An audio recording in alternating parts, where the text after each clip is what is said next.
अस्सलाम वालेकुम everyone, welcome to my channel, welcome to another vlog. I hope कि आप सब ठीक होंगे। मैं भी ठीक हूँ अल्हम्दुलिल्लाह। और अभी ये ब्रेकफास्ट का टाइम है और यहाँ पर मैं बनाने लगी हूँ एग सैंडविचेस। ये बहुत मज़े के सैंडविचेस बनते हैं और बड़े ही हेल्दी हैं, और ये कि आपके बच्चों को भी पसंद आएंगे, बड़ों को भी अच्छे लगते हैं, सबको अच्छे लगते हैं। और स्पेशली उन लोगों के लिए जो जॉब्स पे जाते हैं या जो लड़कियाँ जॉब पे जाती हैं, कॉलेज जाती हैं, स्कूल जाते हैं बच्चे, उनके लिए तो बहुत अच्छी चीज़ है, बिकॉज़ ये बहुत देर तक ठीक रहते हैं। ये कोल्ड सैंडविचेस की तरह हैं और इनको आप ठंडा खाएं तो भी मज़े के लगते हैं, फ्रेश खा लें तो भी मज़े के लगते हैं। तो इस वजह से ये लंच बॉक्स के लिए ना बहुत अच्छे हो सकते हैं, आपके हस्बैंड्स के लिए, बच्चों के लिए, यूनिवर्सिटी गोइंग बच्चों के लिए, सब के लिए। और ये पिकनिक स्नैक के तौर पे भी यूज़ हो सकते हैं। इसके अलावा ये टी टाइम स्नैक में भी बड़े अच्छे रहते हैं, जब कुछ चाय के साथ हल्की फुल्की क्रेविंग हो रही होती है खाने के लिए, तो ये सैंडविचेस बहुत मज़े के लगते हैं। करना आपने क्या है, मैंने यहाँ पर 3 एग्स बॉईल किए हैं, ठीक है। और उनको अच्छे से आपने मैश कर लेना है कि बड़े बड़े एग्स के जो चंक्स हैं ना वो ना रहें आपके सैंडविचेस में। आपने अच्छे से इसको फोर्क की मदद से, फोर्क से बहुत अच्छे मैश हो जाते हैं। तो बस आपने इसको अच्छे से मैश करना है। उसके बाद यहाँ पर मैंने थोड़ा सा चिकन लिया है, बिल्कुल थोड़ा सा, बहुत ज़्यादा चिकन इसमें अच्छा नहीं लगता, हल्का सा बस चिकन हम इसमें डालेंगे। और पहले मैं पूरा शामिल करने लगी थी, फिर मुझे लगा कि नहीं, इतना सा ही ठीक रहेगा जो खाने के काबिल रहे, ठीक है। और चिकन जो है वो ऑप्शनल है, अगर आप नहीं भी डालेंगे फिर भी इन सैंडविचेस का जो मज़ा है ना वो ख़राब नहीं होगा। उसके बाद जो मेन इंग्रेडिएंट है, आपने क्या करना है, इसमें मेयो डालनी है। आप इसमें बटर भी डाल सकते हैं। गरम गरम एग को जब आप मैश करेंगे ना, उसके अंदर ही बटर डाल दीजिएगा तो भी बहुत मज़े का जायका आएगा। तो यहाँ पर मैंने मेयोनीज़ ली है और ये वाली मुझे मेयोनीज़ बहुत पसंद है। ये थोड़ी सॉल्टेड होती है और क्रीमी होती है, तो लेकिन ये ख़त्म होने वाली थी, फिर मुझे थोड़ी सी दूसरी भी ऐड करनी पड़ी। खैर, आपने कोशिश करनी है कि ये मेयोनीज़ या जो भी अगर आपको पसंद है आप वो ले सकते हैं। तो मैंने यहाँ पर मेयोनीज़ इसके अंदर डाल दी है। हाफ़ टी स्पून के करीब मैंने black pepper and half tea spoon के करीब मैंने इसमें सॉल्ट ऐड किया है। और जैसे मैंने बताया था कि वो वाली मेयोनीज़ ख़त्म हो गई थी, फिर मुझे ये वाली शामिल करनी पड़ी, हालांकि ये मुझे इतनी अच्छी नहीं लगती। खैर, आपने इसका क्रीमी सा टेक्सचर बनाना है और इस तरह का टेक्सचर बने कि ये स्प्रेड की तरह यूज़ हो, हार्ड हार्ड नहीं होनी चाहिए, ठीक है। तो इतनी क्वांटिटी डालिएगा मेयोनीज़ की कि ये सॉफ्ट रहे और कंसिस्टेंसी इसकी अच्छी हो।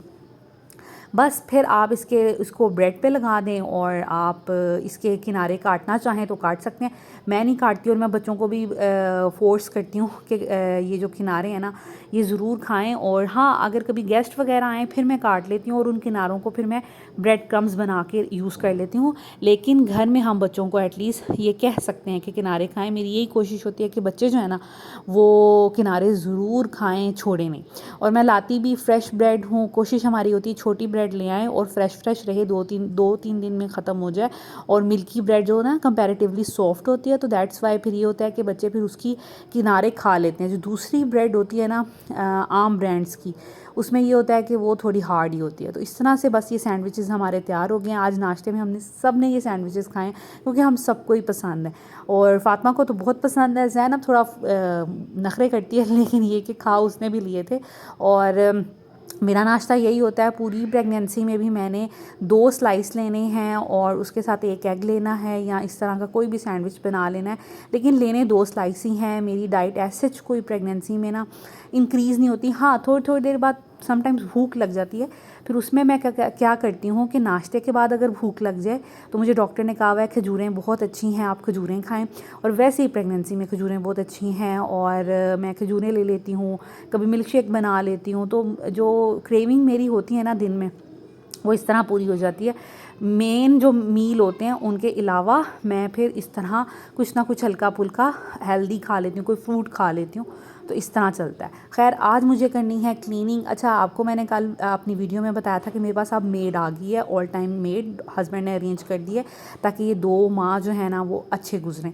तो लेकिन उसका ये बिल्कुल भी मतलब नहीं है कि हम बिल्कुल आराम से बैठ जाएं, रिलैक्स होकर बैठ जाएं और कोई काम ना करें। देखिए, लास्ट मंथ जो होता है ना प्रेगनेंसी का, उसमें आपको बहुत एक्टिव रहना पड़ता है। आप जितना एक्टिव रहेंगे आपकी डिलीवरी में उतनी आसानी होगी और बेबी की मूवमेंट भी अच्छी रहेगी। इसके अलावा बेबी की जो पोजीशन है वो भी अच्छी रहती है। पोजीशन के बारे में लोग अक्सर पूछते हैं कि जी बेबी का हेड अप है या ये वो, तो हम क्या करें, सजदे की हालत में ज़्यादा से ज़्यादा बैठें, नीचे पोछा लगाएं। और मेड सारे काम बेशक कर दे लेकिन पोछा आप लगा दें, या अगर पोछा नहीं भी लगाना तो थोड़ी थोड़ी देर बाद आप जैसे पोछा लगाते हैं पाँव के बल बैठ के, उस तरह बैठें। इसके अलावा वॉक करें, मैंने भी वॉक स्टार्ट कर दी है अब, क्योंकि मेड आ गई है तो अब मैंने अपने आप को प्रोडक्टिव तो बनाना है, तो मैंने कल से वॉक स्टार्ट कर दी है। खैर यहाँ पर मैं करने लगी हूँ बच्चों की कुछ कबर्ड अरेंज। वैसे भी मेड आई थी तो उसको भी कोई ना कोई मुझे कैबिनेट खाली करके देना था। और यहाँ पर मेरे पड़े रहते हैं जितने भी मेरे स्टिचिंग से रिलेटेड चीज़ें होती हैं ना, एक्स्ट्रा कपड़े, लेसेस, बुकरम, इलास्टिक, इस तरह की चीज़ें तो मैंने वो रखी होती है। तो यहाँ पर तबाही मची हुई है, कैबिनेट की हालत ख़राब हुई हुई है, बच्चों के कबर्ड की हालत ख़राब हुई हुई है। और अब मैंने क्या करना है कि मेरी डीप क्लीनिंग्स अब स्टार्ट हो गई हैं। बेबी की सारी जितनी भी शॉपिंग, सेटिंग, हर चीज़ हो गई है। अब मैंने घर को तवज्जो देनी है, क्योंकि अब मेरे घर में सब गेस्ट ने आना है, तो मुझे अपने घर का कोना कोना साफ़ करना है और घर को ऑर्गेनाइज़ करना है, ताकि किसी को भी एक तो बुरा ना लगे, दूसरा किसी को कोई चीज़ ढूंढनी हो, लेनी हो तो उसको आसानी हो ढूंढने में। तो यहाँ पर मैंने सोचा कि आज मैं बच्चों की कैबिनेट ठीक कर लेती हूँ और इंशाअल्लाह आहिस्ता आहिस्ता बाकी चीज़ें घर की सेट करूँगी। तो वो भी आपको साथ साथ मैं करके दिखाती रहूँगी, क्योंकि ये काम मैंने खुद ही करने हैं। ऑफ़ कोर्स मेड ने तो करने नहीं है। तो मेड की चीज़ें जिस दिन से वो आई थी 2-3 दिन हो गए उनको आए हुए, तो एक साइड पे ही पड़ी हुई थी, उन्होंने लाइक बच्चों के रूम में ही रखी, तो वो बुरी लगती थी पड़ी हुई। तो ऊपर वाला कैबिनेट मैंने उनको दे दिया, अब अपनी सारी चीज़ें वो वहाँ रखें। यहाँ पर ज़ैनब फ़ातिमा के कपड़े सारे तय वाले आ गए हैं, फिर भी ये खाना आप देख लें अरेंज हो गया है, तो वो बच गया है। तो यहाँ पर कोई ना कोई हम एक्स्ट्रा चीज़ रख सकते हैं। और सबसे नीचे मैंने फिर अपनी स्टिचिंग से रिलेटेड जितनी भी चीज़ें होती हैं ना, वो सारी रखती हैं। तो अब अल्हम्दुलिल्लाह कि ये कैबिनेट जो है ना मेरा नीट एंड क्लीन हो गया है। और अब इसी तरह मेड से मैं आहिस्ता आहिस्ता सारे कपड़े भी प्रेस करवा लूँगी, ताकि कपड़े ज़्यादा से ज़्यादा बच्चों के अवेलेबल हों। उसके बाद जी यहाँ पर जो टॉयज़ की सिचुएशन मैंने दिखाई थी, अभी मैंने आज इनको बहुत देर लग के ज़मीन पे सारे फैला लिए। और इस एरिया में ज़रा गर्मी भी होती है, तो इतनी मुश्किल लगी मुझे, और नीचे बैठ के टांगे भी बार बार सो रही थी। लेकिन ये कि कैबिनेट तो ठीक कर दिया है, लेकिन मेरा ख्याल है 2-3 दिन बाद फिर इसकी यही हालत हुई होनी है।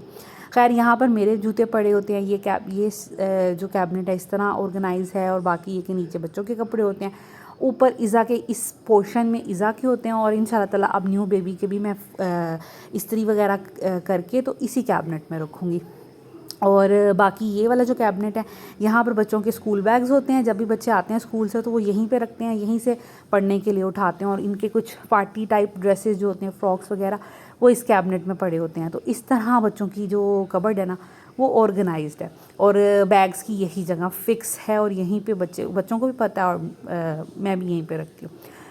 उसके बाद मैंने सोचा कि आज थोड़ी सी डीप क्लीनिंग, जैसे मैंने बताया कि अब मैं सोच रही हूँ कि डीप क्लीनिंग शुरू करूँ। तो घर का जो भी कोना कुदरा ख़राब हुआ है ना, अब मैंने उसको ठीक करना है। तो यहाँ पर ये जो रैक्स थे किचन के, ये काफ़ी गंदे मैले हो रहे थे, तो मैंने सोचा कि ये साफ़ करवाऊँ। और ये जो डस्टबिन होती हैं, 2 वॉशरूम्स में पड़ी रहती हैं, एक किचन में, तो मैंने सोचा कि आज इसको भी क्लीन करवाऊँ। किचन के जो रैक्स हैं उनके लिए अलग स्पॉन्ज यूज़ हो रहा है, वो किचन वाला ही यूज़ हो रहा है। और जो डस्टबिन है ना, उनके लिए अलग मैंने स्पॉन्ज रखा हुआ है, तो उसी से इसकी क्लीनिंग होती है। और अल्हम्दुलिल्लाह कि मेरी डस्टबिन भी जो है ना बड़ी नीट एंड क्लीन होती हैं। खैर किचन जो है, अभी वो बच्ची ने सारा रैक वगैरह खाली किए हैं, तो सब्ज़ियाँ यहाँ पर रख दी हैं। तो इसके बाद ये कि आज मैंने उन्हें कहा है कि किचन को ना अच्छे से डिटर्जेंट से वॉश करें, साफ़ करें, ताकि स्लैब जो है ना अच्छे से नीट एंड क्लीन हो जाए। मुझे थोड़ी ग्रीसी सी लग रही थी, तो खैर वो सब आज मैंने करवाना है। अवन को ऊपर से क्लीन करवाना है। अभी थोड़े दिन पहले मैंने उसको वॉश किया है, तो अंदर से तो वो क्लीन है, लेकिन ऊपर से ऑफ कोर्स विंडोज़ वगैरह खुली होती है ना किचन की, तो डस्ट आती है। तो जितनी देर वो कर रही थी, तो फिर मैंने सोचा कि वीडियो भी रिकॉर्ड कर रही हूँ, तो साथ साथ मैं चूल्हे को थोड़ा जो किचन क्लीनर होता है या स्टोव क्लीनर होता है वो लगा के छोड़ दूँ, ताकि जब तक वो बच्ची फ्री हो जाएँ वो वॉश करने से, तो फिर ये कि वो किचन की जो है ना वो क्लीनिंग कर ले। ये वाला चूल्हा थोड़ा सा गर्म था, दैट्स वाई फिर मैंने इसको इस पैड से उठाया है। खैर अब मैं इसके ऊपर ये जो है स्प्रे मेरा किचन क्लीनर एस्टोनिश का मैं यूज़ करती हूँ, ये बहुत अच्छा है। एक तो इससे फ्रेगरेंस बड़ी अच्छी आती है, दूसरा ये कि नीट एंड क्लीन चूल्हा हो जाता है, ज़्यादा एफर्ट नहीं करनी पड़ती, बस थोड़ी देर उसको लगा के छोड़ दें और बहुत अच्छा चूल्हा आपका साफ़ हो जाता है। तो ख़ैर अब मैं ये करूँगी।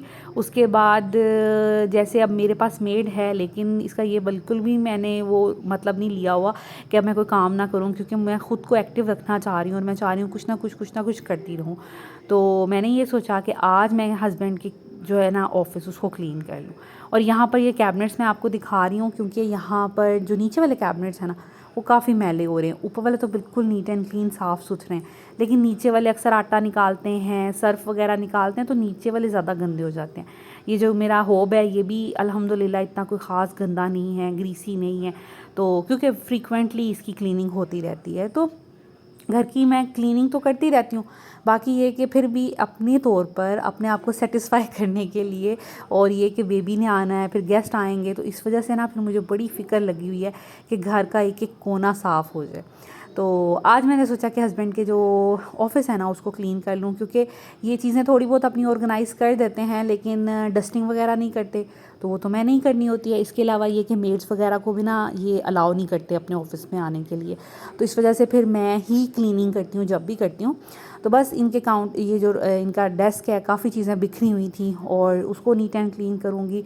और साथ साथ बात कर लेते हैं इस टॉपिक पे कि इज़ा का आ रहा है बर्थडे, 12 अगस्त को इज़ा का बर्थडे है। अब मुझे कुछ भी समझ नहीं आ रही, मैं आपको इस वीडियो के साथ डिस्क्रिप्शन में ना इज़ा की पुरानी बर्थडे जो थी उसका लिंक शेयर करूँगी, वो ज़रूर देखिएगा जिन्होंने नहीं देखी।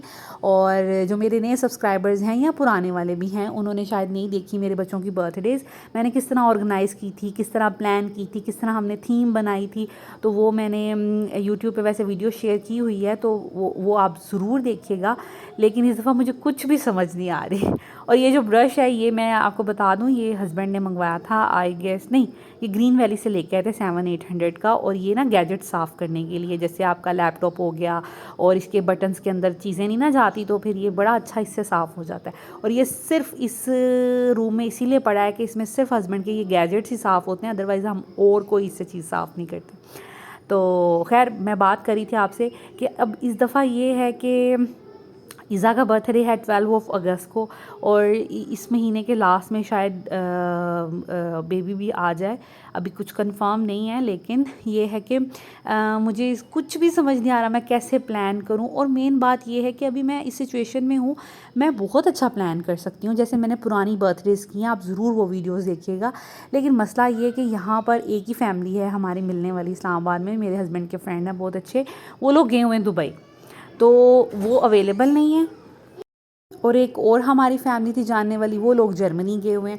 तो मतलब दो ही फैमिलीज़ थी जिनके साथ हम मिलके सेलिब्रेशन करते थे, और अब यहाँ पर इस्लामाबाद में कोई भी नहीं है। तो अब मुझे इतना हो रहा है कि अच्छा बर्थडे सेलिब्रेट अकेले क्या करनी है, और ज़्यादा से ज़्यादा हम केक काट लेंगे, ईज़ा को नया ड्रेस पहना देंगे, और कभी सोचते हैं बाहर किसी रेस्टोरेंट में कर लें, वहाँ पर थोड़ी बहुत डेकोरेशन करवा लेंगे। तो आप लोग मुझे आइडिया दें प्लीज़ कमेंट्स में कि हम किस तरह बर्थडे सेलिब्रेट करें। ईज़ा के लिए गिफ्ट्स हमने ले लिए हैं, और ड्रेस अभी नहीं लिया, थीम भी कुछ नहीं सोची, तो मुझे थोड़ा सा ना आइडिया दीजिएगा। इस दफ़ा मेरा दिमाग बिल्कुल भी नहीं चल रहा, और मेरी पिछली बर्थडेज़ भी देख लीजिएगा बच्चों की, ताकि आप लोगों को आइडिया हो जाए कि किस तरह मैंने सेलिब्रेट की थी, किस तरह के खाने मज़े मज़े के बनाए थे। क्योंकि लोग होते हैं ना जब आते हैं तो सेलिब्रेशन करने का भी मज़ा आता है, अकेले क्या सेलिब्रेशन करनी। तो एक आपने मुझे ये बताना है, दूसरा ये कि मैं इस वीडियो के नीचे अपना इंस्टाग्राम हैंडल लाइक जो भी इंस्टाग्राम का मेरा लिंक है वो शेयर कर दूंगी, क्योंकि बहुत से लोग मुझसे बात करना चाहते हैं डायरेक्ट इंस्टाग्राम पर, कुछ पूछना चाहते हैं। और इंस्टाग्राम पे ना कंफर्टेबली बात हो सकती है, क्योंकि वॉइस मैसेजेस हम कर सकते हैं, टाइपिंग में कमेंट्स में कितना सा हम लिख सकते हैं। तो आपको वो फिर वो आपका मसला भी हल हो जाएगा। जिसने मुझे फॉलो करना है इंस्टाग्राम पर, आप लोग सब फॉलो भी कर सकते हैं, वो भी डाल दूँगी, और वीडियो की लिंक भी डाल दूँगी, आप देख लीजिएगा। और मुझे कोई आइडिया भी दीजिएगा ज़रूर कमेंट्स में, मुझे आपने आइडियाज़ देने। खैर क्लीनिंग अल्हम्दुलिल्लाह ऑलमोस्ट हो गई थी, बस ये कुछ चीज़ें अब मैं अरेंज कर रही हूँ ताकि जो रूम है ना प्रेजेंटेबल लगे। और बाकी झाड़ू और मॉपिंग वगैरह तो मेड करेगी। मैंने करना था, लेकिन हुआ ये कि मैं जब उससे पूछने गई कि कहाँ है ब्रूम, तो वो कहती कि वो गीला हुआ है, रात को बाहर पड़ा रह गया था और बारिश आ गई थी, तो इस वजह से वो ब्रूम तो गीला था। तो फिर मैंने सोचा कि अच्छा चलें ठीक है, जब तक वो ड्राई होगा तो फिर मेड खुद ही इसी रूम की क्लीनिंग कर लेंगी। बाकी ये कि जो मेन क्लीनिंग थी और चीज़ें ऑर्गेनाइज़ करनी थी वो मैंने कर ली थी। तो अल्लाह का शुक्र है कि अब ये हो गया है। अब मैं इसकी विंडोज़ बंद कर दूँगी। वैसे तो हस्बैंड जब भी ऑफ़िस में बैठते हैं फिर विंडो खोल लेते हैं, फ़ैन ऑन कर लेते हैं। ये कूलर पड़ा हुआ है, इसके बारे में भी एक दफ़ा किसी ने कहा था कि ये क्या है, तो ये कूलर है, ये हमने अल्फ़तह से लिया था और बड़ा अच्छा है, लेकिन ये सिर्फ़ 1-2 बंदों को ही हवा देता है, ज़्यादा लोगों के लिए अच्छा नहीं है, या ज़्यादा जगह के लिए ये अच्छा नहीं है, एक आध बंदे के लिए ठीक है। और बस अब मैं इसकी कर्टन वगैरह विंडो मैंने बंद कर दी ताकि मज़ीद डस्ट ना आए। और अब हस्बैंड को भी कहूँगी थोड़ी सी केयर करें, जब भी रूम से निकलें तो विंडो बंद कर दें, क्योंकि फिर बहुत डस्ट आती है। बेशक यहाँ पे ग्रीनरी बहुत ज़्यादा है, लेकिन फिर भी डस्ट आ जाती है।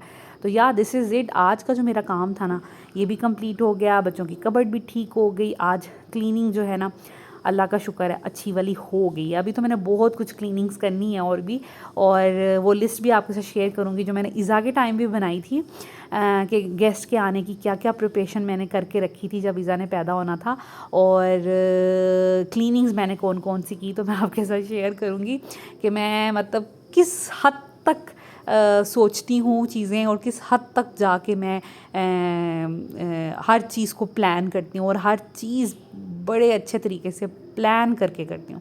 तो खैर अल्लाह का शुक्र है किचन की क्लीनिंग भी, जब तक मैंने रूम की क्लीनिंग की थी तब तक ये बच्ची ने जो है किचन भी अच्छे से साफ़ कर दिया था, रैक्स भी धुल गए थे और स्लैब वगैरह अवन शवन सारा कुछ नीट एंड क्लीन कर दिया था। इसमें भी चीज़ें दोबारा इसको क्लीन करके ड्राई करके ऑर्गेनाइज़ कर दी थी। तो अल्लाह का शुक्र है। ये इस तरह के छोटे छोटे काम होते हैं, ये करने को तो बहुत माइनर से हैं, लेकिन ना करें तो फिर वो बुरे भी लगते हैं। तो इस वजह से बस छोटी छोटी चीज़ों को ना ध्यान में रख लेना चाहिए। और हाँ, वो मदर्स जो अकेली लड़कियां हैं, जो नई नई मदर्स हैं, मुझे ज़रूर बताइएगा अगर आपको हेल्प चाहिए, कि जैसे अब उनके भी बेबीज़, क्योंकि मेरी बहुत सब्सक्राइबर्स कह रही हैं उनके बेबी होने वाले हैं, तो अगर आपको हेल्प चाहिए कि वो बेबी होने से पहले पहले घर की किस तरह क्लीनिंग करें और फ़ूड किस तरह प्रिपेयर करके रख लें ताकि जब गेस्ट आएँ तो ज़्यादा मसला ना हो, तो उनके लिए भी हेल्पफुल रहेगी मेरी वो लिस्ट वाली वीडियो। तो अगर आप इंटरेस्टेड हैं तो वो भी मुझे कमेंट्स में बताइएगा कि मैं वो शेयर करूँ आपके साथ कि ना करूँ। खैर अब यहाँ पर हो रही है लाउंज की सफाई। अच्छा, ज़ैनब को ना कोई मॉस्किटोज़ काट गए हैं और उसके बाजू इतने ज़्यादा मोटे मोटे स्वेल हो गए हैं, बाजू और पाँव। तो मैं बहुत ज़्यादा परेशान हो गई हूँ कि ये हो क्या रहा है, कोई इंसेक्ट है, कोई कीड़ा आ गया है घर में, इतनी सफाई के बावजूद भी ये सब कुछ क्या चल रहा है। तो आज मैंने मेड को फिर कहा कि आप कारपेट उठा के इसकी चादर उठाएं और अच्छे से फ़िनाइल वाला मॉपिंग करें, मैं फिर स्प्रे करूँगी पूरे घर में। तो खैर आजकल बस वही अब मुझे दिमाग में सवार हुआ है कि क्यों ज़ैनब को कोई इतना जहरीली चीज़ काट गई है कि उसका इतना ज़्यादा स्वेलिंग हो गई है। मैं बहुत ज़्यादा परेशान हो गई हूँ। खैर मैंने हस्बैंड को भी कहा है कि घर में कोई स्प्रे वगैरह करवाएं पूरे घर में, क्योंकि मोर्टीन के कितने हम स्प्रे बॉटल्स लेके आएंगे और वो तो सफिशेंट ही नहीं रहेंगी, नेक्स्ट डे फिर उतने ही मॉस्किटोज़ या इंसेक्ट जो भी है आ जाएंगे। तो खैर वो कह रहे थे कि मैं पता करता हूँ कि कोई स्प्रे वाले को बुलाता हूँ और घर में स्प्रे करवाता हूँ। खैर अल्हम्दुलिल्लाह आज की क्लीनिंग डन हो गई है। आज का व्लॉग यहीं तक का था। आई होप कि आज का व्लॉग आपको अच्छा लगा होगा। Thank you so much for watching this video. अगर आप मेरे चैनल पे नए हैं तो प्लीज़ मुझे सब्सक्राइब कीजिएगा और वीडियो को लाइक कीजिएगा, शेयर कीजिएगा अपने फ्रेंड्स एंड फैमिली में। तो yeah this is it, take care, अल्लाह हाफिज़।